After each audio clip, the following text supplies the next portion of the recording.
and then share the screen.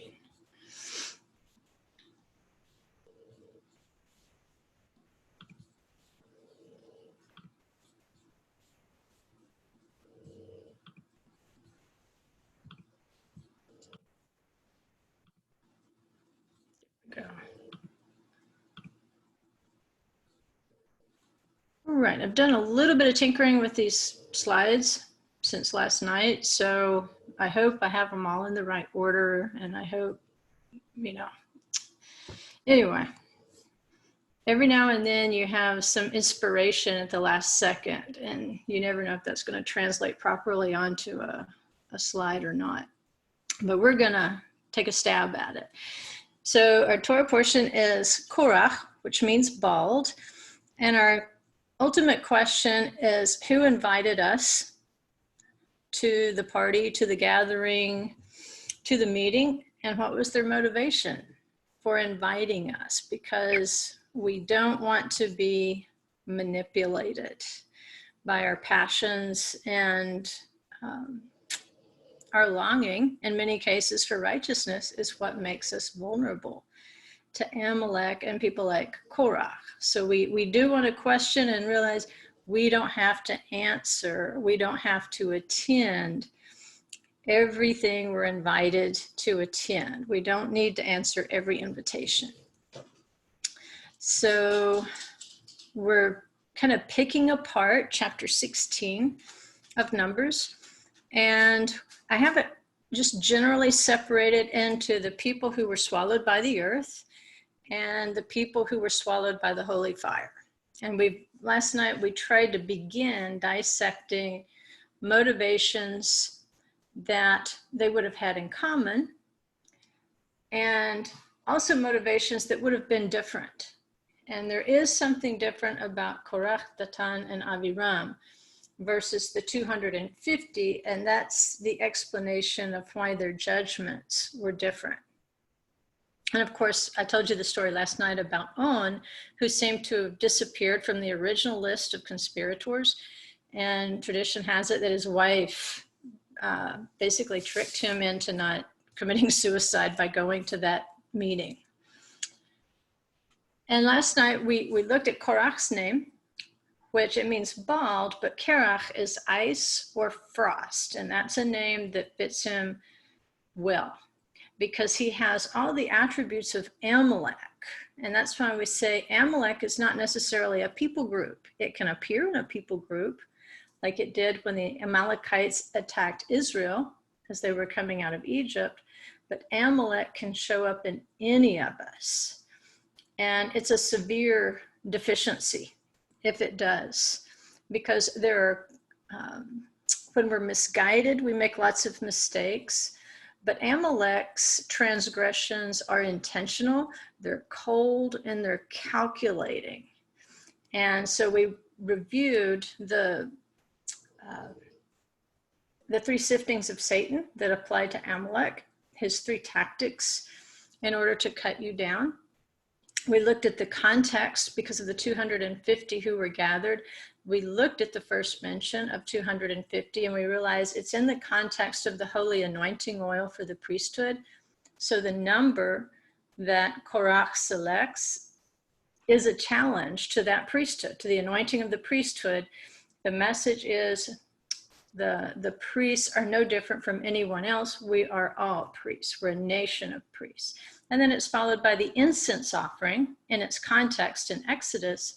And we're going to see that in this challenge to the symbolic anointing oil of the 250 ratio of the priesthood, that following that, there's going to be a necessity for Aharon to run and to grab the incense and the fire pan in order to intercede, to make the smoke and let the smoke stand, representing prayer, stand between the plague and the people.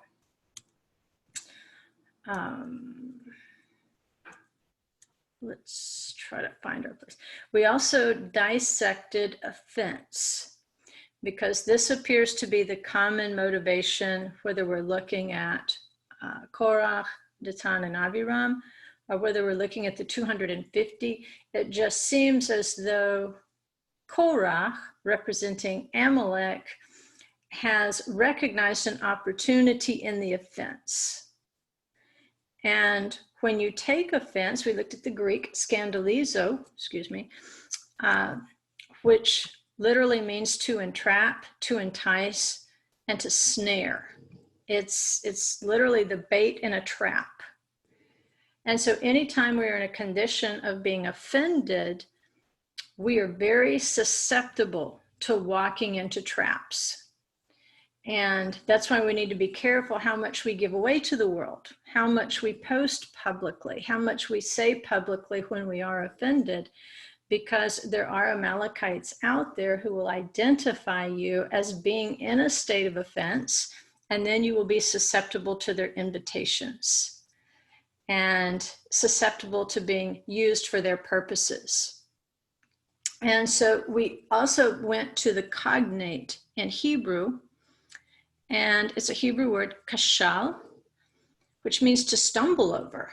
It's very exact. It's not just offense in general, which we would consider a feeling, I'm offended, but to stumble over is much more specific, because a stumble puts you in a position between being upright and sure and being fallen and broken.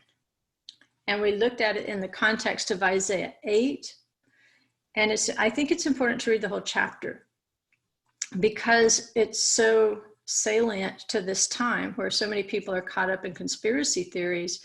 When you read the entire chapter, it will expose the foolishness of being caught up in conspiracy theories, because it puts you into the condition of an offense and therefore a stumble. You go into a vulnerable position, and then because you took the bait of offense and put yourself into a stumble, then there are others out there who may notice that condition and begin to take advantage of it. And there's a prophecy here about the one who is going to be a rock to stumble over.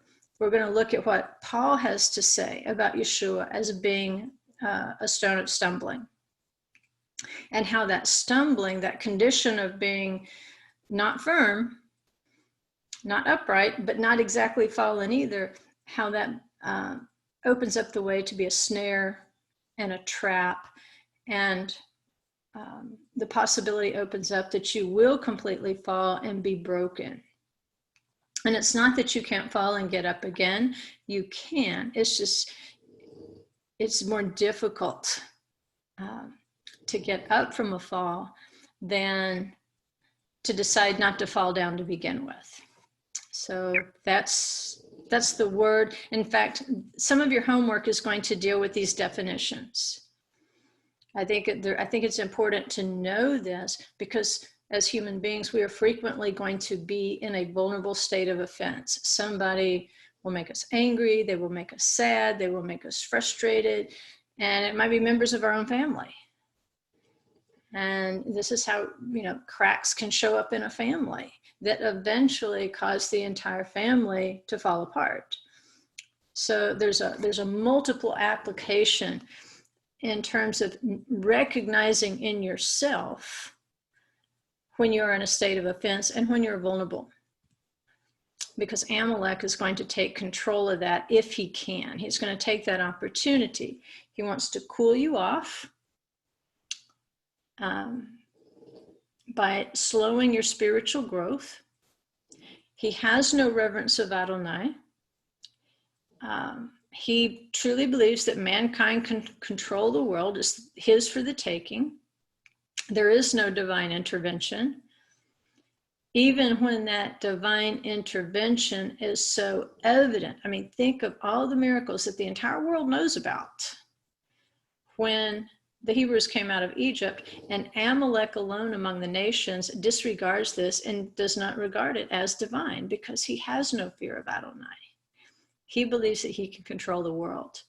And then the third characteristic is non-fruitful, self-serving activities. So Amalek does his best work when he can isolate individuals among a group who have taken a bait of offense. And just like we see in this particular Torah portion, they don't all have to be offended about the same things.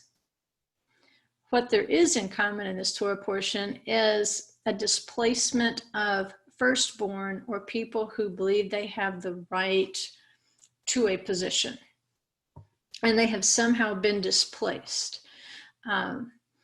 But it puts you in a state of stumbling. Like I say, when you're offended, you're already stumbling. That's what the Hebrew aspect of scandalizo in Greek. When we look at kashal, kashal tells us, once you're offended in that area, you are already stumbling, and you have to start working at getting your balance and standing up.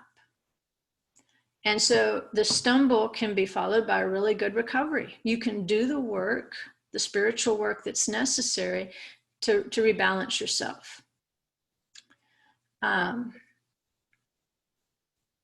But it's when you are stumbling around, when you're in that stumble stage, that he can maneuver that offense so that you walk into his snare, into his trap, into his pit.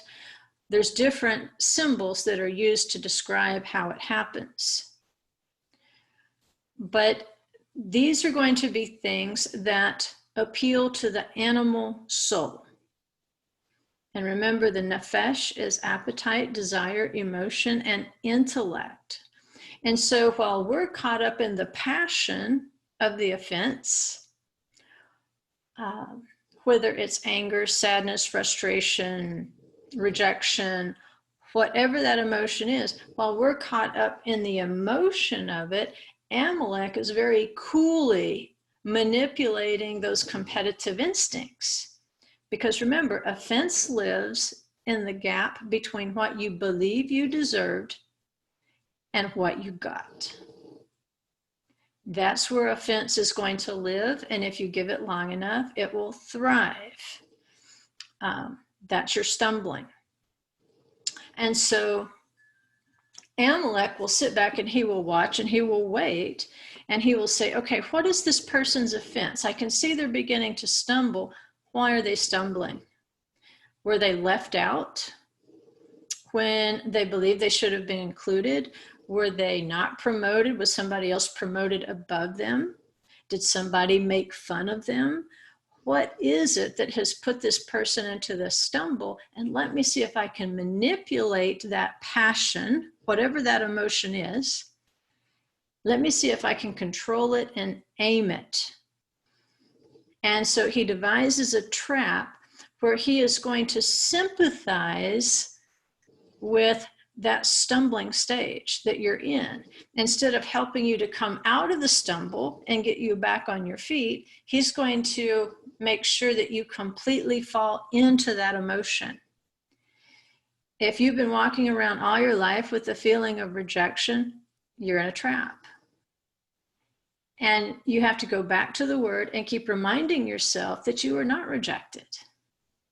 You have to do the work to stay on your feet so that Amalek doesn't come along and say, oh, you poor thing, you've always been rejected. People never have treated you right. You know, hey, here's an M16. Why don't we go shoot up a theater? You see how he will take that feeling and aim it, and therefore he can take lives, which is his ultimate goal. He can control. And it turns you into a wild beast, because remember, even the beasts have a nefesh. They have appetite, desire, emotion, and intellect. The serpent was the most cunning beast of the field. The plague of wild beasts is one of the 4 altar judgments. So it can be used divinely, but it can also be, it can be used by Amalek. And so when we look at the tzira, when we look at that supernatural bug that's ascending out of Abaddon, we might think that it's the king of Abaddon that is commanding that. Since they are serving the king of Abaddon, he has that principality and that power over the bugs, but that power is not supreme. Because at the command of the Holy One, even the king of Abaddon has to dispatch those supernatural bugs in order to plague the earth. And so Amalek understands this tactic, and he even understands how the tzira works.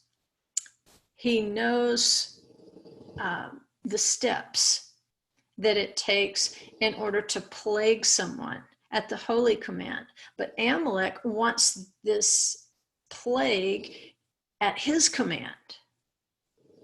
And so that's why I say you don't all have to be snared by the same trap, because Amalek is going to bait your trap based on your offense or based on the things you really, really, really, really want, but nobody has given you yet.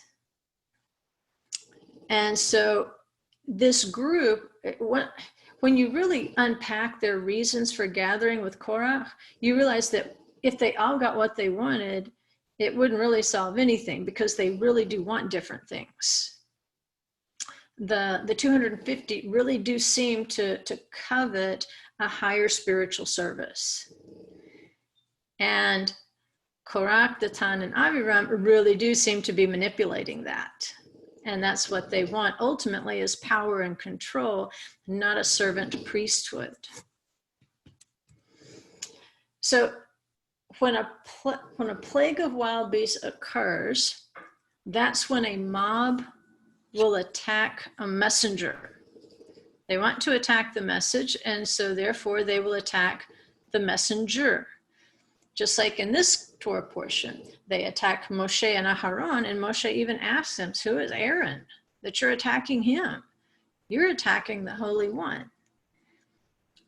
And so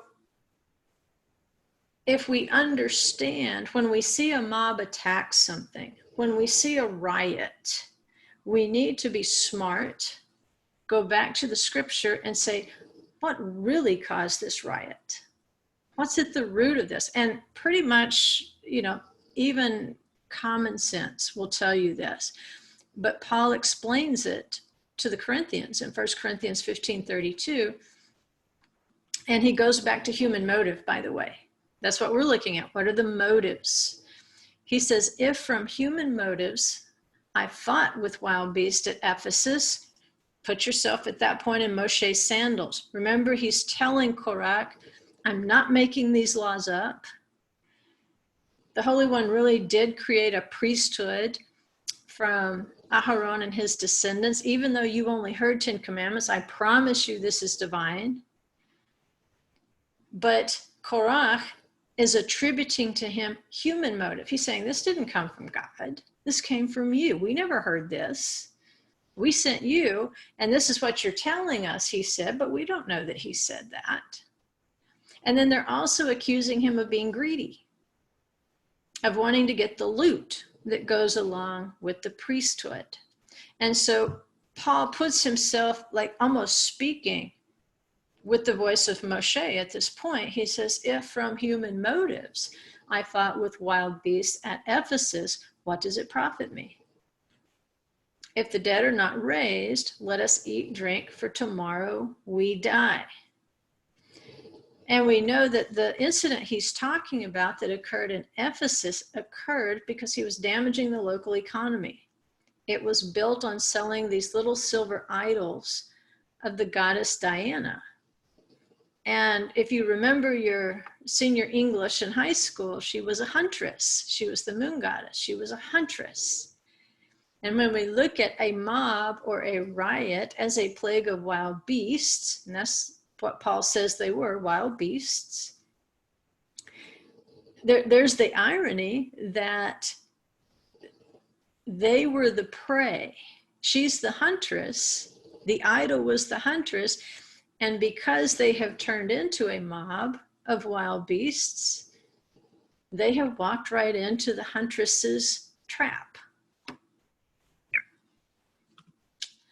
So that's what we see with the 250. They're baited into being wild beasts. And so in essence, they're fighting for their huntress, for their goddess. What are they looking for? They become confused. And in a sense, Korach dug a pit for them to fall in. He saw the situation. He knew how to manipulate these 250 in their offense, being passed over as a firstborn or priests of their families. And that's why I say all their reasons are not exactly the same, but it creates a confusion. And so in their passion, they rushed in there with their fire pans. And even though Korach, Dathan, and Abiram were the ones that fell into the pit, they fell into the pit based on their offense. Now, they ended up being crispy critters. However, they still stumbled into the trap. And it's ironic, again, that Korach, Dathan, and Abiram, who fell into the pit alive, it was a pit they dug for themselves when they swallowed the bait themselves. Where were they offended? Well, this pit that they're digging for others, they fell into. They fell into their own trap. Our psalm this week is Psalm 5. And verse 10 says, by their own devices, let them fall. 3 to the pit, 250 to the fires of their passion, to the fires of their offense. Their counterpart in this is going to be a supernatural bug of the abyss from Abaddon. And they serve the king of Abaddon. And we know John describes them as having aspects of horses, serpents, locusts, scorpions. They have the faces of men. In the Torah, they might be translated in English as hornets. It's because they're not normal bugs. They're supernatural bugs. And so they are going to be dispatched from the abyss to do pretty much the destruction that the people have designed for themselves. The pit that others have dug for others to fall in, the tzira will harvest them back into the pit. So if you'll remember in Torah, if you dig a pit and somebody falls into it, or a donkey or an ox falls into the pit that you have dug, then you're liable for the damages. And the normal laws would apply. If it was unintentional, if it was just due to carelessness, it never occurred to you that somebody would fall into your pit, or you ran off to get, a new shovel or something, and while you were gone, somebody fell into the pit. That's just negligence. That's just carelessness. But if you dig it with the intention of trapping somebody, or if you even dig it with the intention of killing somebody, if there's 2 witnesses to that, you could even be guilty of murder if they hear you say, I'm going to dig this pit deep enough that it will kill so-and-so when he walks over it. Then we've gone from just negligence, where you pay damages. Now you would be guilty of murder. You see how it can escalate. And so hopefully the pits that we've fallen in, there wasn't that much damage. Hopefully, if we have dug pits for others, there wasn't that damage. Hopefully, we've never dug a pit for someone hoping they would die from it. But when we're killing someone's spirit intentionally, we have to look at that too. There will be consequences, and we will have to pay restitution. So there's divine justice, because Korach, Dathan, and Abiram are swallowed by the earth itself. They fall into the pit of death that they were digging for others.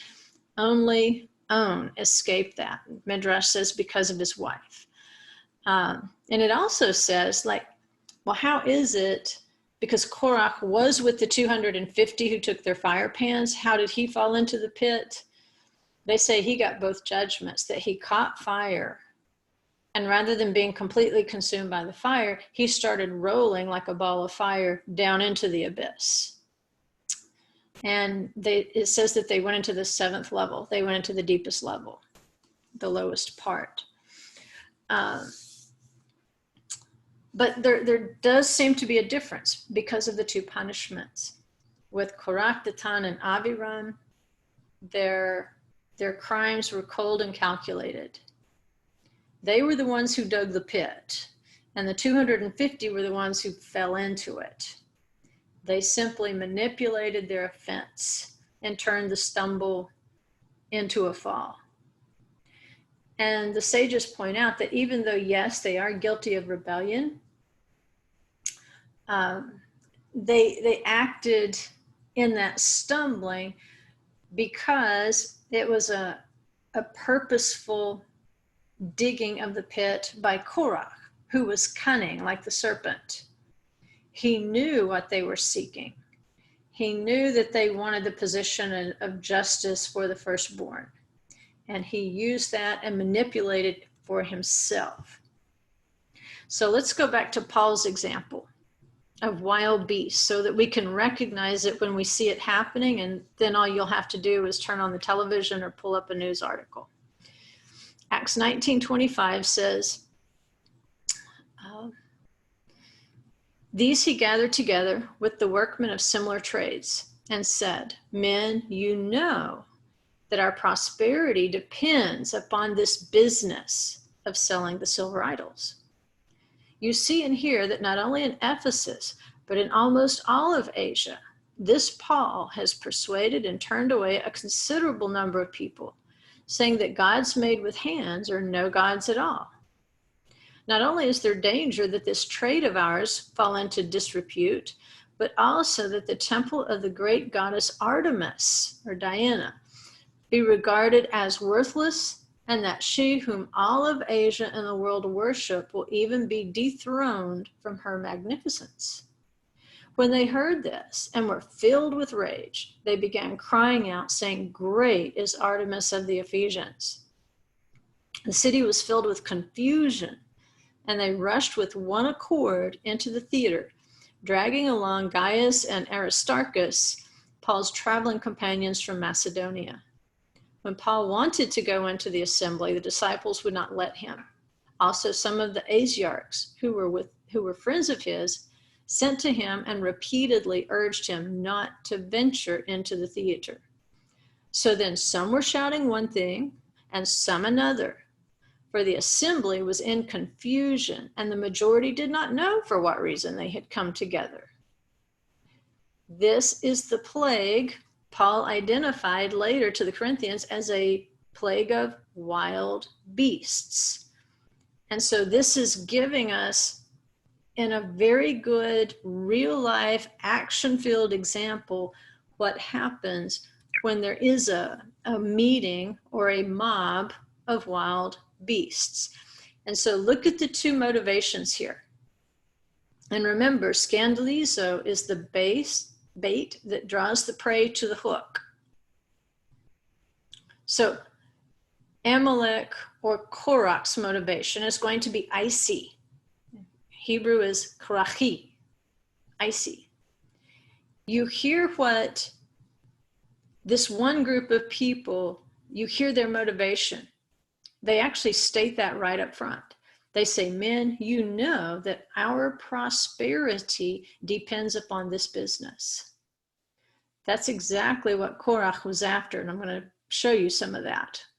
You can tell from Moshe's responses to him that, yes, that's part of what's going on. But the prosperity goes with the power and the control. It's very cold, it's very calculating. But then he frames it to trap the masses, to create the mob of wild beasts. And he goes on, he says, that the temple of the great goddess Artemis be regarded as worthless, and that she whom all of Asia and the world worship will even be dethroned from her magnificence. What do we hear in that? What does it take to stir up the passions of the wild beast? It's kind of an appeal to patriotism. He's saying it's our patriotic duty of Asians that particular part of the Near East and Asia. I know if you've seen in your old Bible maps how they draw out Asia at that point, but we're not talking about the Far East. We're talking about the place that the apostles would have preached. And so they evoke a sense of patriotism. We have to defend our goddess. We're part of a group, all Asia. It's not just, you know what, this is going to hurt our pocketbook. What he stirs up is religious zeal, a sense of like it's our moral duty to stop this. And that sort of passion is different from, hey, I just want to control things because I want to be prosperous. I want money. I'm greedy. And the more people I control through this economy of mine, through selling these little silver goddesses, the more I control people, the more money I'm going to make. The more money I make, the more I can control people. Whereas these dingbats over here have allowed themselves to be identified where there's a place of weakness. And most of us are a little weak when it comes to if somebody challenges our patriotism. Some of us can be offended if somebody challenges our religious zeal or our sense of morality. We become very indignant when somebody tells us that we're not meeting the standard or that there's, you know, mom home and apple pie to defend. And so they walked right into it. And so this is, I just did a screenshot yesterday. I picked Fox News, but I also looked at CNN, MSNBC, and there was another one I looked at, and there wasn't much different. It was all pretty much the same. This wasn't necessarily the headline, but any of those I could have screenshot and illustrated this point about Amalek's bait. Looking for someone who's offended about something, which in the case of the Ephesians, they really had no basis to be offended because an idol is not anything.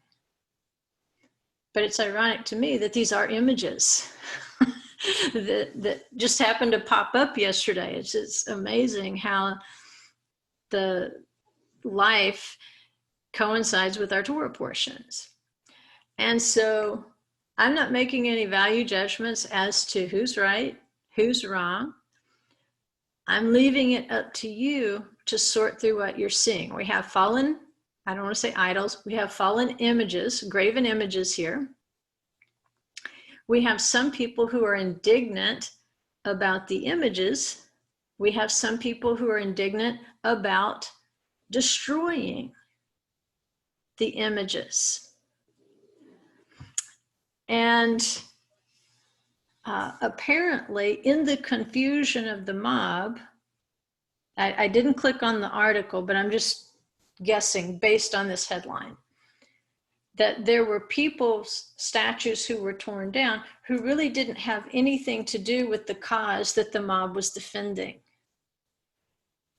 Like Ulysses S. Grant, who defeated the Confederacy, who instituted laws to promote equality for Blacks in the South post-Civil War. Right. So probably a man that you would say, well, this is a statue we would want to leave up. Okay, this one's knocked down too. Because in the confusion, remember it says in Acts, they didn't know what they were demonstrating for. They had all been whipped into a frenzy, and then they get swept along with that energy. And so in the article, all you have to do is scan the headline, and you know that there's confusion. And within that confusion, there's even more irony, because do I want to be indignant that the statue was there, or do I want to be indignant that the statue was torn down? All these agendas are confused. And remember, the bait and the trap that can be used is religious zeal, morality, or patriotism. Look at the ad placement. Right? We're disconnected. We're not making political points here. We're disconnecting and we're looking objectively at what's on the page. We have an appeal to patriotism. We have an ad for an appeal to patriotism, or something called a patriot plan. They're using the word because that's supposed to evoke an emotion. So you're over here looking at this headline, and it's going to probably, with this audience, evoke a certain type of emotion and an indignancy. How dare they? And then you look right over here on this side of the page and you see patriot plans. And then you see our state senator, Albert Robinson. So not an accident that that ad is placed there. Because number one, the computer knows I'm in Kentucky, and they know that he's a candidate for Kentucky state senator.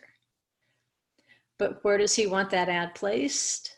Well, if he's got good marketing people, they want it right there by that article, because it's going to appeal to my sense of patriotism if I take the bait. Now, maybe I would have voted for him anyway because I know him. And I know that he's going to stand up for morality. I don't need him to put an ad in this particular location for me to vote for him.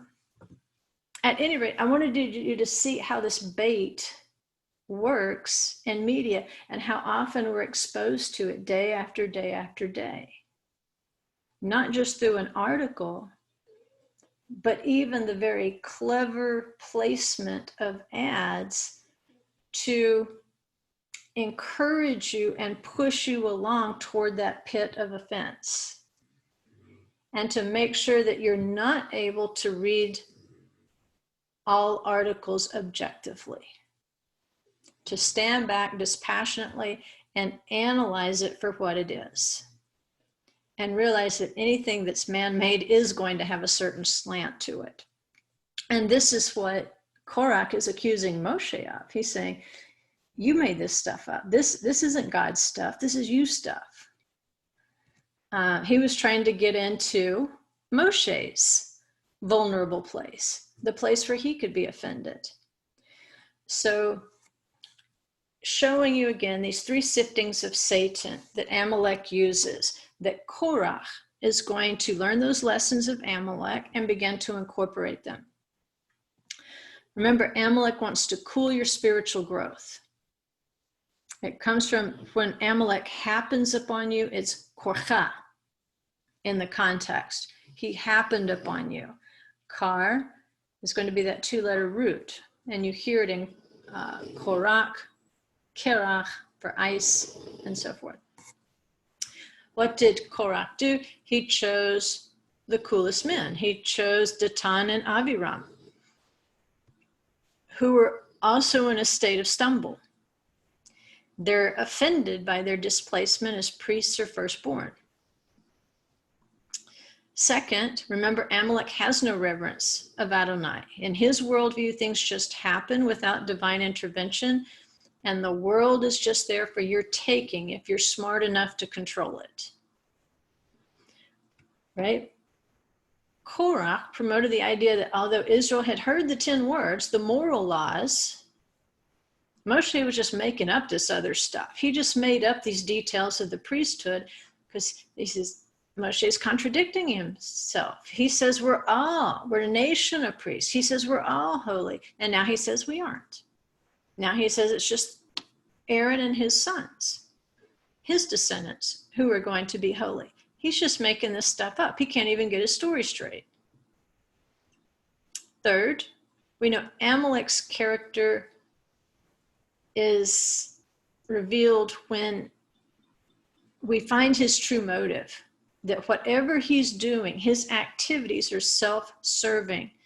Anybody else there is just an object to be manipulated for himself, but it's not going to produce good fruit. Amalek doesn't realize it, but eventually, even though he doesn't mind if people die for him and for his cause, he doesn't realize that the ultimate result of this mindset would be extinction of the human race. And so we look over at Korach. How did he internalize this lesson? He recruits 250 men who are stirred in their passions. They aspire to higher spiritual service. And to Korach, they're just collateral damage. We still have a fresh memory of Nadav and Avihu. And remember, last night we pointed out, Moshe said, come tomorrow, think it over tonight. Come back tomorrow thinking, surely they'll go home. Think about Nadav and Avihu, and that'll just take care of this rebellion. Well, Korach doesn't care. If the 250 die, that's okay to him. That's fine. That's just collateral damage while he probes Moshe to try to find the weak points. So this is how Korach thinks. And even with having the night to think it over, Korach's not going to shrink back from the incense test. It's because he walks in the spirit of Amalek. He cannot see his own family. He cannot see anyone as anything more than an object to be manipulated and used for his own ends. And he doesn't really even think about that holy fire consuming the 250, like Nadav and Avihu, because Amalek only believes in natural explanations and human causes in spite of 10 plagues on Egypt. In spite of the splitting of the Red Sea, Amalek never sees that. He only sees his own purpose. He thinks the world is just there for the smartest human to control and to administrate.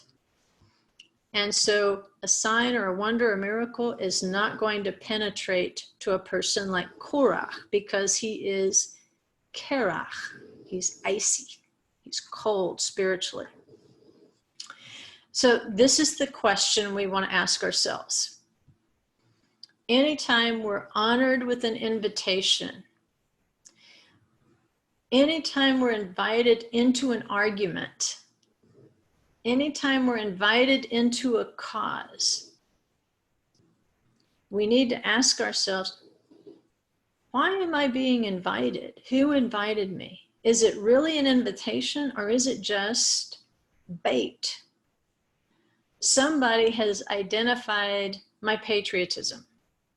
Somebody has identified my strong sense of morality. Somebody has identified my strong sense of religious zeal. And have they set a trap using those things that would draw my soul in? And we need to be especially alert if this is a group of people that don't normally invite people like me. You ever feel like you're in the wrong place because these people don't normally include me in stuff they do? And the more prominent the people, the riskier your attendance. Because even that prominent cause, it might be a good cause. It might be something that in and of itself is not going to cause any harm. But where it can cause harm is not necessarily the cause. If it's a patriotic cause, like, hey, let's all get together and go put flags at the Veterans Cemetery, there's nothing bad going to come of that. That's a good cause. But what it can trigger, no matter what the cause, is your ego, your pride. Because now the important people think I'm important. Now the rich and the famous, or the anointed and the favored, however we might look up to them, wow, they've included me. Why did they even think to include me? I must be really good at this for them to include me. I must be really important for them to include me. I must really be like them, rich or famous or anointed for ministry or whatever. That may not be the case. They may simply see in you, and I've had this with publishers before, they may merely see you as an object to be manipulated in order to make money. They don't care about you. They don't even care about what you're writing.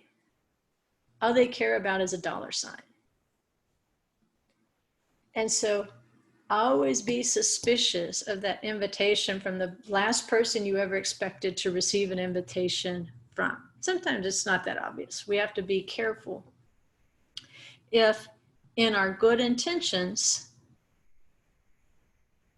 that we're not walking into a trap, because there's often causes we can support without becoming part of a riot or a mob. So let's look at the seeds of rebellion here. We know that Korach, Moshe, and Aharon were cousins. And here's the family tree. We see Levi and then his son Kehat, and this is the clan of the Kehati. And descended from Kehat are going to be 4 sons: Amram, which is Moshe and Aharon's father. Then a second son, Yitzhar. From him, Korach, Nepheg, and Zichri. A third son, Hebron. Then a 4th son, Uziel. And he has 3 sons, Mishael, Elitzaphan, and Sisri. And now you can see the problem. You can see actually 2 or 3 problems right there in the family tree. Elitzaphan was promoted over Korach, because when we go back and it introduces the princes of the tribes, it's going to introduce Elitzaphan as the Nasi of the sons of Kehat. You can see how the sons of Amram, they've been given the priesthood. Okay, the second son is Yitzhar. Korach is the firstborn of Yitzhar. In his mind, okay, I'm next in the line of succession. I should be the prince of the clan of Kehat. And instead, it's passed down, not to the second son, not to the third son, but to the 4th son's middle son. It doesn't make a whole lot of sense. Now, who elected those? Who appointed those? Did he lose an election? We don't know. We're not really told that. So we have this offense. I was passed over as prince, and I should be the prince. Second, remember, disqualifications for service occur because of serious moral failure. Idolatry is a serious moral failure. The only Levi who was involved with the sin of the golden calf was Aharon. Korach thinks, well, Aharon disqualified himself. He shouldn't be the Kohen HaGadol. He's the one who brings out the golden calf. And so if Aharon is disqualified, then pick me, I'm next in line. And so for him, he's coveting the business of the Mishkan. And here's why we say that. In Exodus 16:15, not Exodus, that should be Numbers, I think. It says, Moses became very angry and said to the Lord, do not regard their offering. I have not taken a single donkey from them, nor have I done any harm to any of them. In other words, the way that I'm telling them to conduct the priesthood and the Levitical duties, I've not profited from it at all. And I've not harmed Korach at all. I was not the one who disinherited the Reubenites from their firstborn status. I was not the one who disinherited the firstborn to have it replaced with the priesthood of Aaron because of their failing at the golden calf. I wasn't responsible for any of that. I didn't make any of that up. It was either by divine decree or it was even done before my time. It was Jacob who disinherited Reuven. And I haven't profited at all. And so we look back to the designers of that Ephesian riot of wild beasts. They were concerned about their power base, which we saw was exercised through their guilds. And it was funded by that income. So what did they do? They kind of commandeered the idea of the altar judgments. They took control of the wild beast through manipulation. And these guilds managed to maintain control and therefore economic control by appealing to the passions of the masses. And so how would you do that today? How would you apply that to our generation or any generation? Well, even in modern terms, we can be manipulated by disease, and we can be manipulated by the fear of disease. That would be the plague. The next altar judgment is famine, and it has to do with economics. We can be manipulated through economics and fear of the future economic security. The sword, we can be manipulated through war and through fear of conflict, or even our desire to engage in conflict. Some people are bloodthirsty. That can be appealed to as well. And then the wild beast, the plague of wild beasts. We can be manipulated through our fervor for ideologies and social justice. And the thing is, they change every day. We talked about that last night, how you have to have a new vocabulary book just to understand the terms that are coined new every day to describe what's going on. So any of those can be used by an Amalekite mindset to control people and therefore to get control of the prosperity. Now, consider this, and this is going to be great. If you can capture this, the next couple slides, if you've never looked at a list of these, it's the priest portion, and then the second slide will also include the portion of the Levi'im. And it's just a handy reference to have. But it describes for us the 24 gifts here for the Kohanim, eaten only in the Azarah. Right, and there should be like a break right there. Like totaling 24. These are the ones, these 10 that are listed here are the ones that go into the, can only be eaten in the Azarah, which is, remember we looked at that where they had to eat the Nazarite sacrifices. That's the Azarah because it's in the temple precincts. Look at the 10 gifts that the Kohanim had to eat in the temple precincts. 10 different gifts, that's a bunch. The sacrifices, it says guilt offering, it should say guilt. I need to go back there and fix that. Parts of the Shlomim offering, the oil, the loaves, the bread of faces, the flour, the omer, those portions. And then there were gifts that could be consumed in the entire city of Jerusalem. The male firstborn of a kosher domestic animal. There's various gifts of first fruits. The Todah, the Thanksgiving offering. The ram of the Nazir, which should be number 4. I didn't get my break on that. I did a bad job on that slide. Maybe the next one's better. And then these are the 10 portions of the Kohen that he can eat anywhere in the land of Israel. And there's 10 more things that he's entitled to, like a portion of the crop.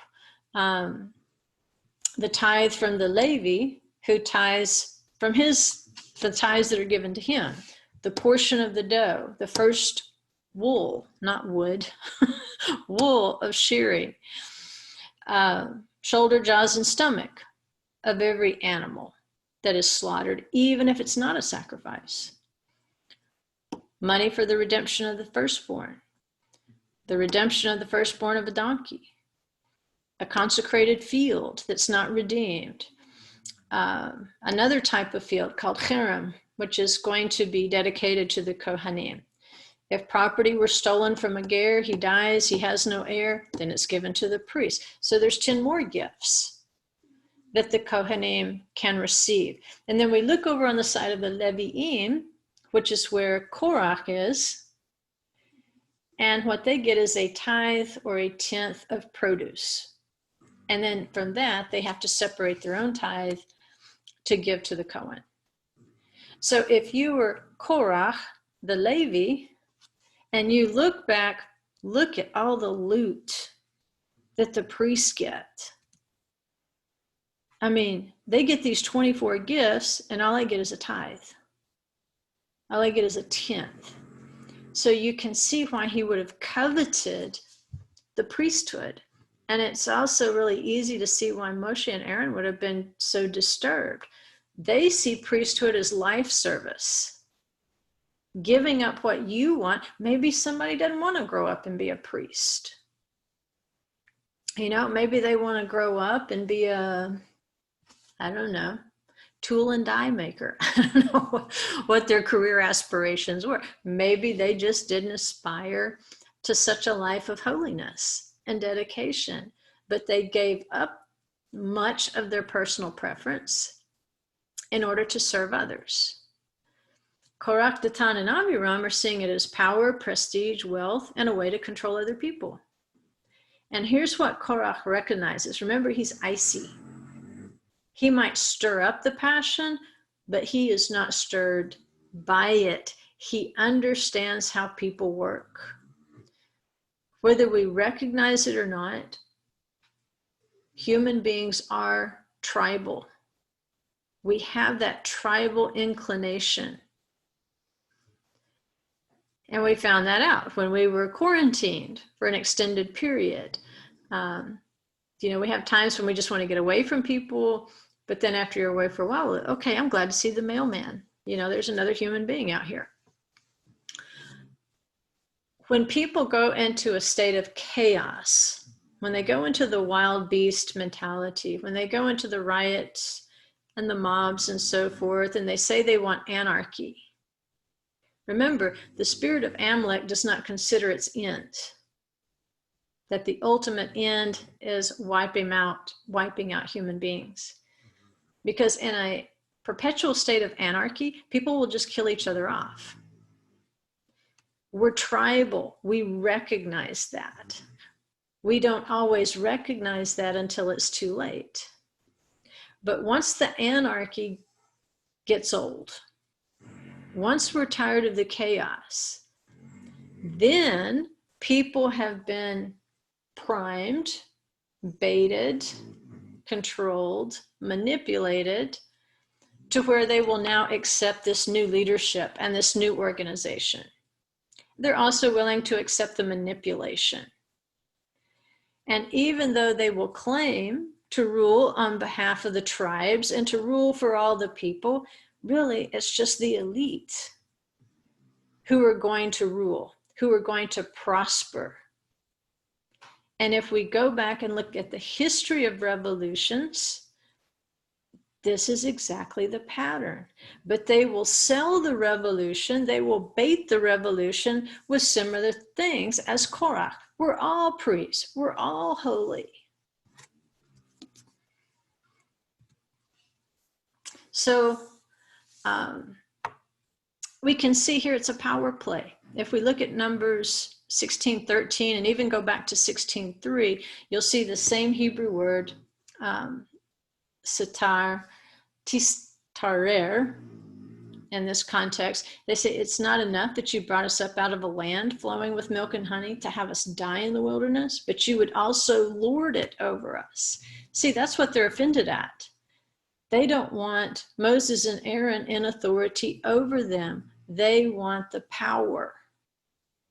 To them, Egypt was their land of milk and honey. That's where they felt powerful. It didn't matter if everybody else was miserable. And it's said that Datan and Aviram were overseers that made the other Israelites work. So they were able to prosper from the misery of their brothers.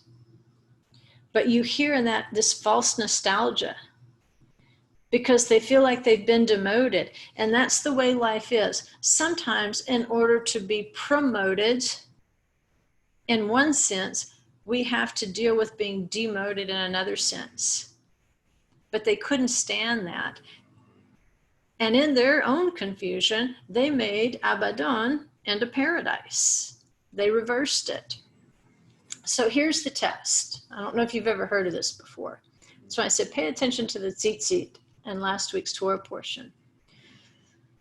That's our context. We've just received, prior to this rebellion, the commandment of the tzitzit with the cord of blue. Well, what do we know about the techelet, the blue? Well, we know from, I put on here an article you could reference, and I put on here a book you could reference. 2 places that will describe how in the ancient world blue was used. The nobles in ancient Mesopotamia and Egypt did wear garments with tassels. Even the Midianites and some of the Bedouin wore fringed cloaks. And in the ancient world, the techelet, or the blue color, denoted holiness and royalty. So Scripture teaches us that our garment, that we have at least 2 garments. We have a garment of salvation, but once we're saved, we can also have a robe of righteousness. And if you remember, the high priest had separate garments. One was white, one was blue, and it pictured for us that, you know, we too can wear those, not in his position, but as an example to us. And so the robe of righteousness is our deeds of the commandments, the mitzvot. When we do deeds of righteousness, we're weaving that garment. We're wearing that garment of Yeshua. And so the garment of every Israelite should be holy, woven of righteous deeds. The tzitzit, however, are going to remind us that we're wearing it. Otherwise, and I do this frequently, I forget the clothes I'm wearing. When I get offended, I might forget what the garment is that I have on and whose it is. Because remember, we're putting on Yeshua's robe of righteousness. He did the commandments before us. And so he has honored us by letting us wear his garment to do the deeds of righteousness that he founded before us for us to walk in. And when we become angry, frustrated, upset, sad, rejected, or whatever our stumble might happen to be, we can forget what we're wearing. But the tzitzit, when we look at those, it reminds us of the whole garment. Now, Korach wants to convince the Israelites that Moshe has just borrowed laws and customs from his own experience. We know that his father-in-law was Midianite. Korach's probably telling, well, yeah, the Midianites wear these tassels too. He just made that up. God didn't tell him anything about these tassels. He's just making up these laws. These were not divinely inspired. It's just Moshe's imagination, the culture he comes from. Korach, remember, is still trying to capitalize on Moshe's own words that they're a nation of priests. And on Adonai's reassurance, remember the question of firstborn nobility. In Exodus 4:22, he calls them my child, my firstborn Israel. So he's saying, you can't have it both ways, Moses. Either we're all priests and firstborn or we're nothing. So here's how the Midrash frames what Korach did. He presented a baited argument using the tzitzit and the techelet. And it says Korach was already a pretty wealthy man. He had been able to prosper in Egypt, unlike most of the Israelites. It says that he made 250 garments entirely dyed in the techelet. And they come to Moshe. Remember, this is Midrash. This is a story that illustrates a point. And he asked, does a garment entirely made of techelet require tzitziot? And that's what we say is a loaded question. But remember, he's crafty, because it doesn't matter if Moses says yes or if Moses says no, he's in a trap. Because his point, he's going to expose this law of tzitzit, especially with the techelet thread. He's going to say, this is something Moses made up. This isn't divine. It's illogical. And Korach is offering them a better way of remembering heaven than by what Moses told him to do, which is to attach a fringe to a garment. He's trying to show them there was no divine mandate here. And the way that we know it's man-made, it's because it doesn't make any sense. Korach is saying, I'm a better lawmaker than Moses. Moses should have thought of having a garment entirely of blue, not just, tagging on tzitzit. And by extension, what is he saying? Again, it goes back to Moses' words. You're a nation of priests. They're all firstborn. Moses is going to have to admit through this that the entire nation is holy. They're all qualified. They're all blue. And therefore, he has to admit that even the Holy One, if he's going to stick with his story, oh, the Holy One told me to tell you this. Well, God's just not nearly as smart as Korach, because God should have thought of having a garment olive blue. And see how Korach is just building his case to completely dismantle Moses as the leader by posing this question. And if you'll go back to where, in the passage where Yeshua is, right here. I didn't think I put it on there, but I did. Matthew 16 through 22. He works through these entrapments that are framed as honest questions, or framed as, help me understand here. He says, woe to you blind guides who say, whoever swears by the temple, that is nothing, but whoever swears by the gold of the temple is obligated. You fools and blind men, which is more important, the gold or the temple that sanctified the gold? And whoever swears by the altar, that is nothing. But whoever swears by the offering on it, he's obligated. You blind men, which is more important, the offering or the altar that sanctifies the offering? Therefore, whoever swears by the altar swears by both the altar and everything on it.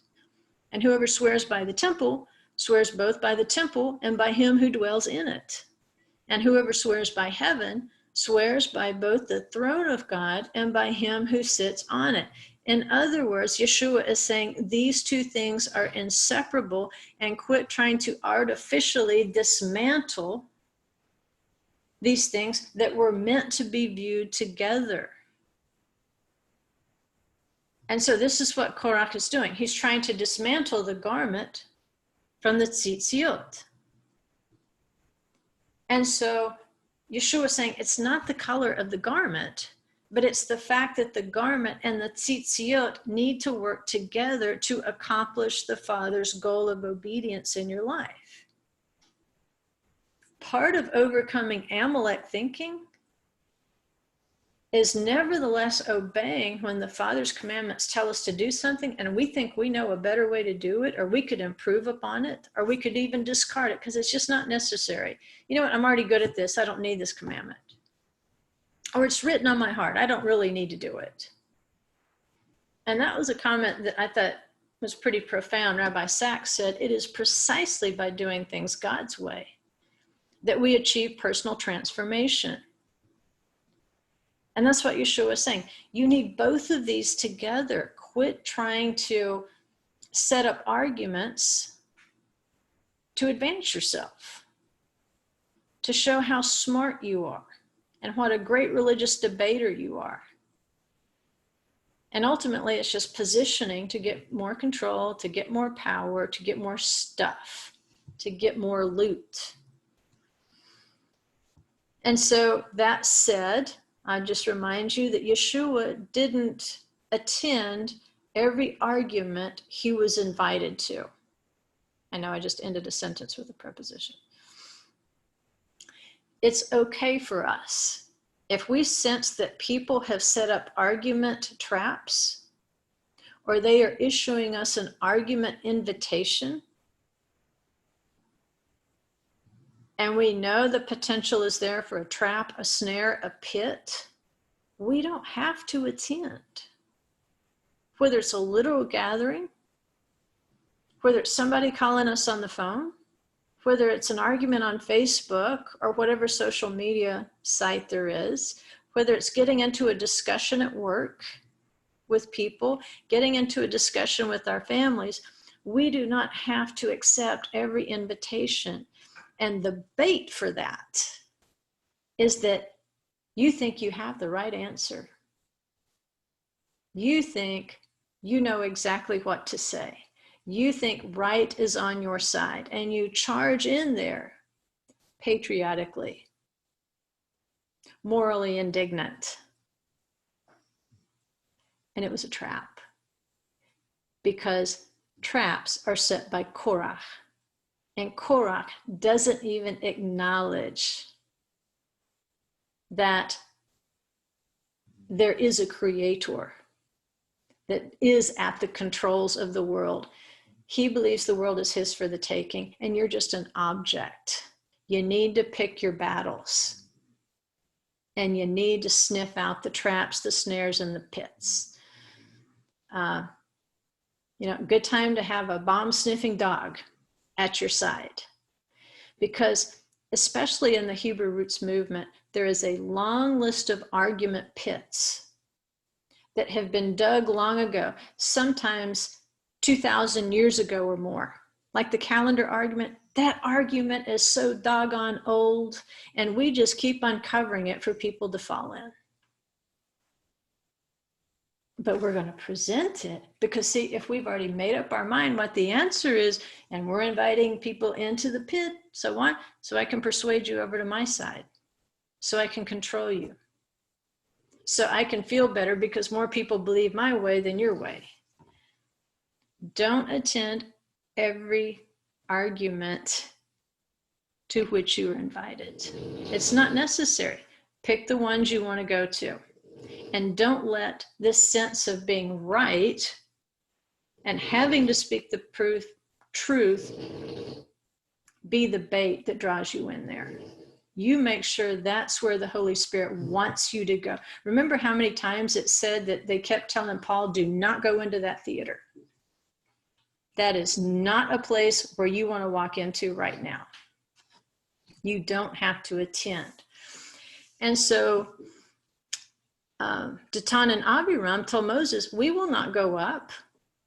See, even the instigators didn't accept an invitation. Of course, it turns out they didn't go up. They went down. They went down to the abyss. The Midrash tells us that once the earthquake crack closed back over itself, it left no trace at all. Even in the earth, people could look around and you wouldn't have even known where the crack in the earth was. And it says, you know how it says, don't touch anything that belongs to them. It says, even if they had objects that were maybe sitting out in a certain place to do laundry, if they had loaned a needle to somebody who lived somewhere else, no matter where their property was, it was all drawn down into the abyss like magnets. Were sucking it down into the earth. Everything that was theirs disappeared. If their names were written on a parchment, even the name disappeared. All trace of them completely disappeared, except for the record we have in the Torah. And what are we told about Amalek? Blot out that name from generation to generation. And that's what the job of the Tzira bug from the abyss, that's part of his job. That's his ultimate job.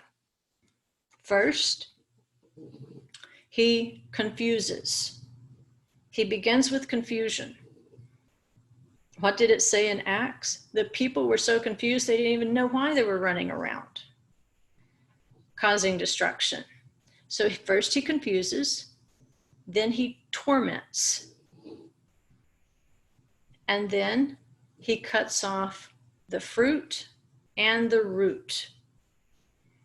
This is exactly how Amalek works. So it starts with confusion, it becomes a torment, and then he cuts off the fruit, where you can't reproduce spiritual fruit, and then he cuts off your root, he cuts off your memory. And out of all those families, it was only the righteous sons. Korach had 3 righteous sons that carried on his name and his fruit. So they could only carry on that righteous aspect of Korach. That's all that survived, to carry on his name. They go on to write some beautiful psalms in the name of Kehat the Levi, their ancestor. And so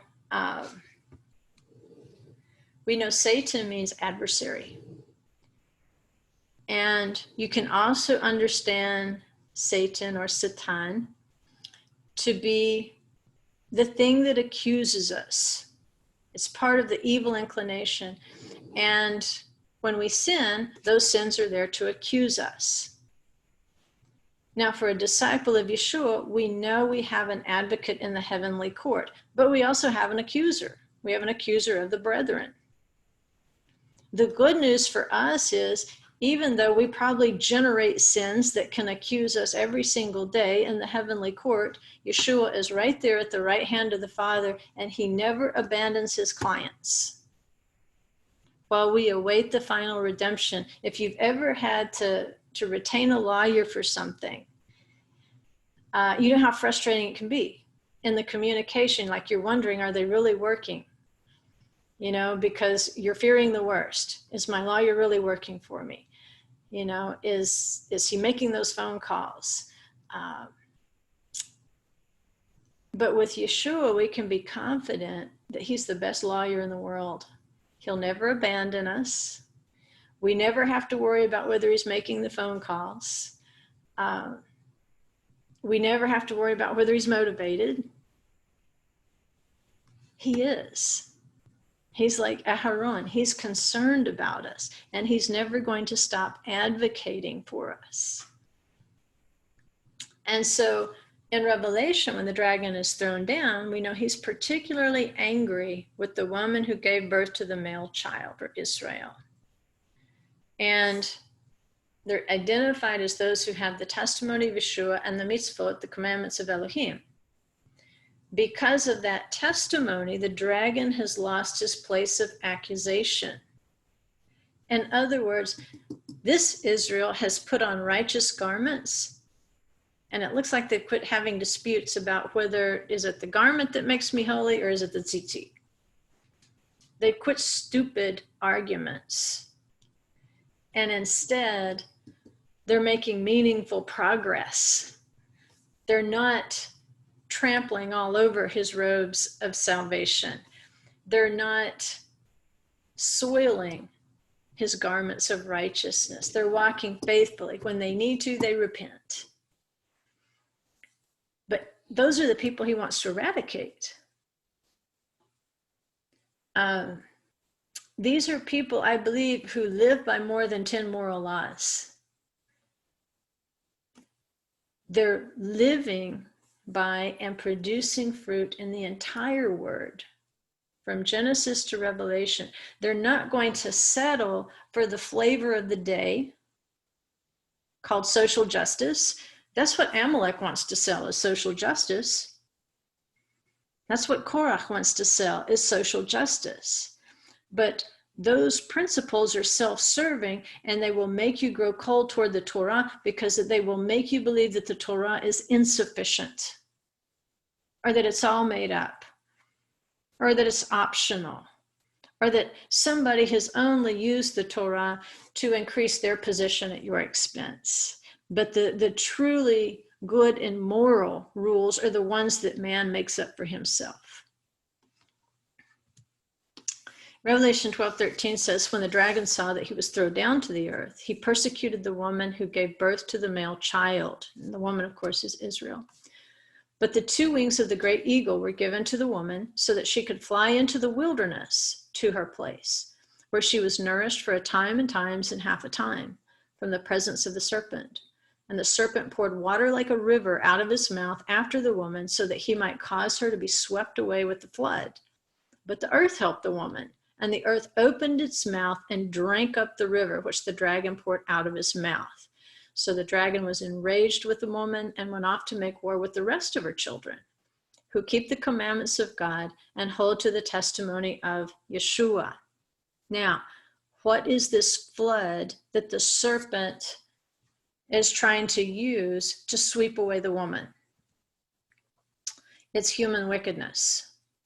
I have several scriptures here that give you context for the flood. Proverbs 27:4, wrath is fierce, anger is a flood. He's using emotions of anger to try to flood the woman.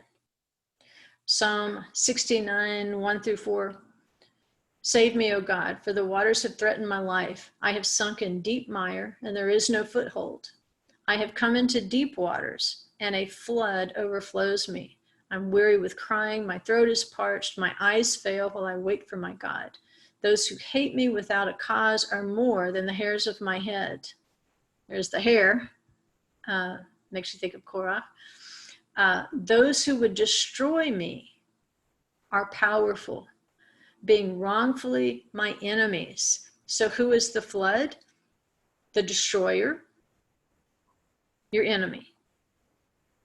Psalm 18:4-5 says, I was often surrounded by bands of death, and floods, literally rivers, of despicable people alarmed me. Bands of the wicked surrounded me. So he's surrounded by the flood. The flood is the wicked.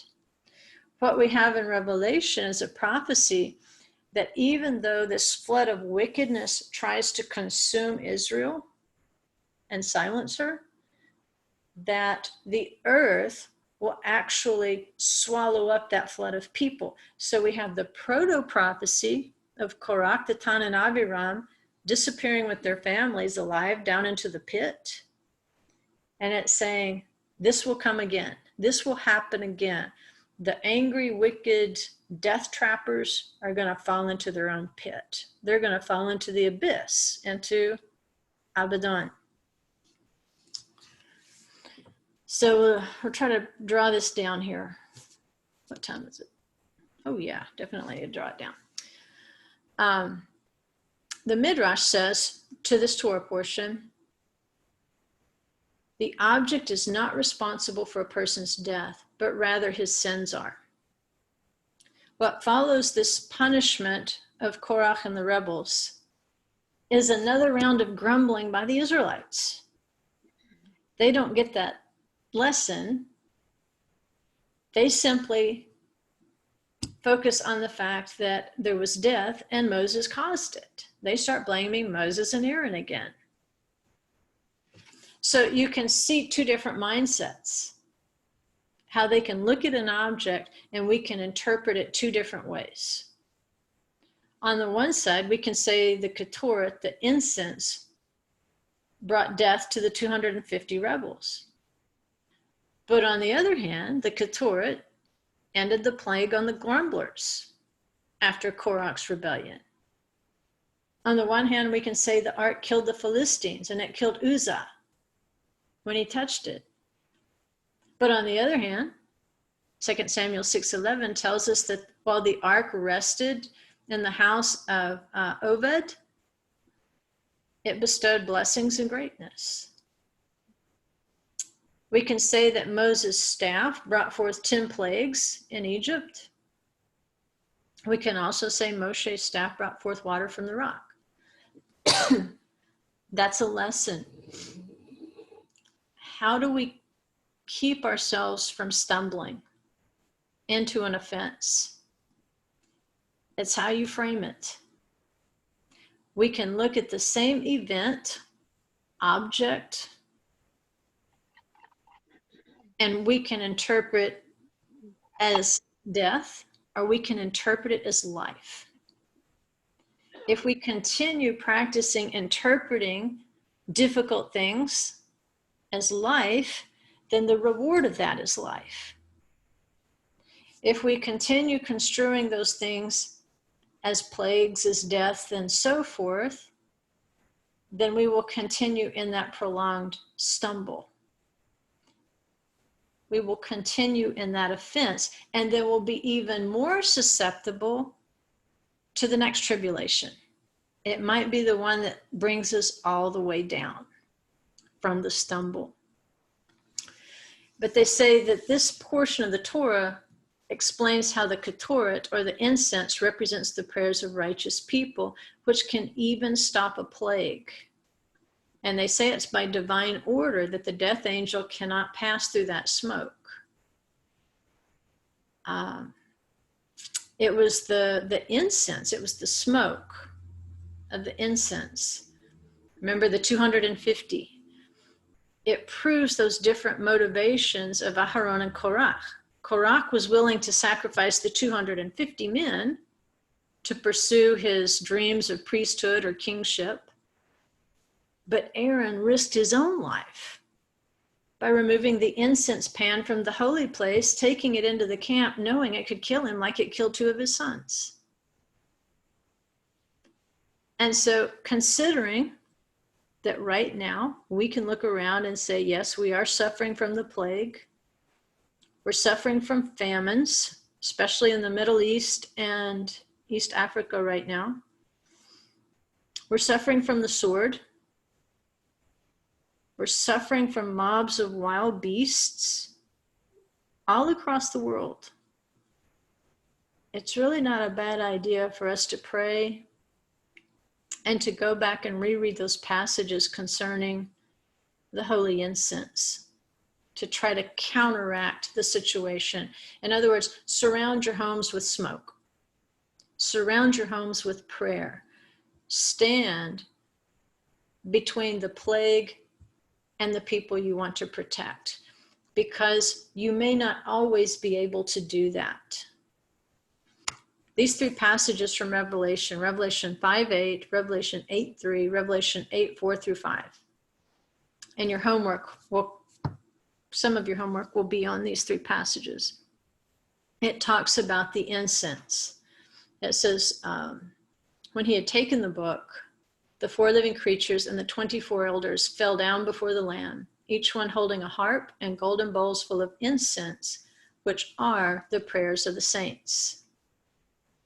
Another angel came and stood at the altar, holding a golden censer, and much incense was given to him, so that he might add it to the prayers of all the saints on the golden altar, which was before the throne.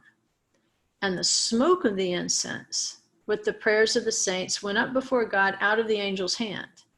Then the angel took the censer and filled it with the fire of the altar, and threw it to the earth. And there followed peals of thunder and sounds and flashes of lightning and an earthquake.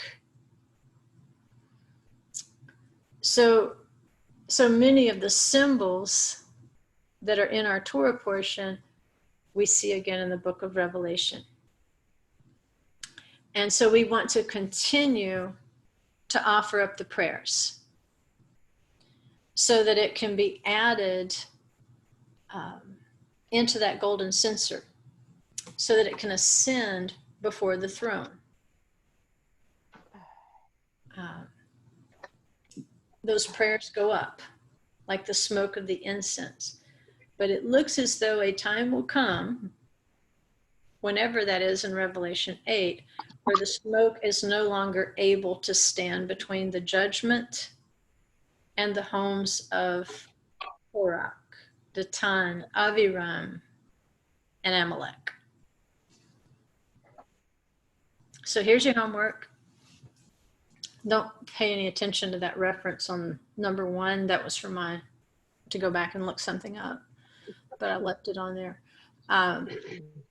Number 1 has to do with opening a pit. Number 2, the pit. 3, the pit. 4, the pit.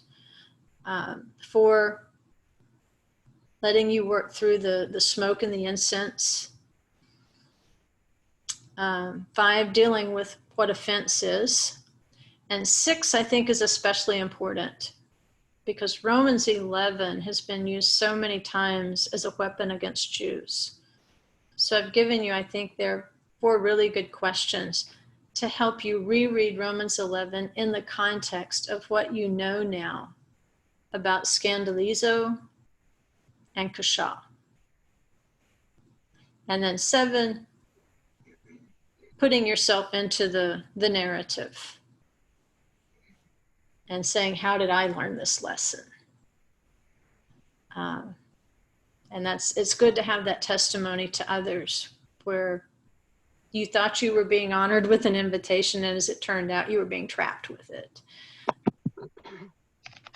So 7 questions there. If you have time to do them, please take the time, especially if you have a group. If you have a fellowship, if you have a study partner, these are good things to sit around the table and share on Shabbat, I think. You can work on them through the week, but then try to find somebody that you can bounce your ideas off of, and don't be surprised if you have different answers. It's okay. The point is to think through them.